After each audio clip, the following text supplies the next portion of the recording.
বিন্দু বিন্দু পড়ছে আর পুরো মন্দিরে সেই সুগন্ধিটা ছড়িয়ে গেছে। বলে আমি বালিতে দেইনি গো, লীলার মধ্যে রাধারানীর পিচকারিতে দিয়েছিলাম, আর ওটা শ্যাম অঙ্গে লেগে গেছে, এই দেখো তোমার রং। আমার কি মনে হয় জানেন, মানুষ মনে মনে যা ভাবে সে তাই হয়ে যায়। ভাবনাটাই মানুষকে রূপ দেয়। যার যেমন চিত্তের ভাবনা সে সেরূপই লাভ করে। তাই অনুরোধ করব, শ্রবণ করুন, কীর্তন করুন জিহ্বায়, আর ভগবানের কোন লীলাকে, মাধুর্যকে অন্তরে অন্তরে স্মরণ করুন।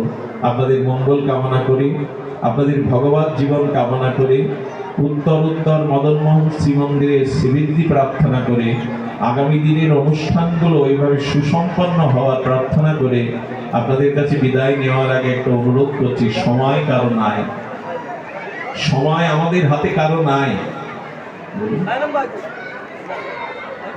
সময় আমাদের হাতে নাই। আমি অনুরোধ করছি, মৃত্যু কিন্তু যে কোনো সময় হানা দিতে পারে।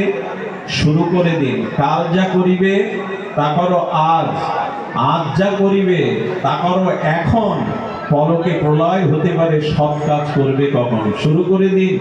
আজ অক্ষয় তৃতীয়াতে সংকল্প নিন, অন্তত জীবটা নাড়াবো। আর এখন আমরা একটু সংকীর্তনটা সকলে মিলে করি। মৃদঙ্গ যদি থাকে সকলে একটু নিতে পারেন, মৃদঙ্গ যদি থাকে বাবা একটু সঙ্গত করতে পারেন।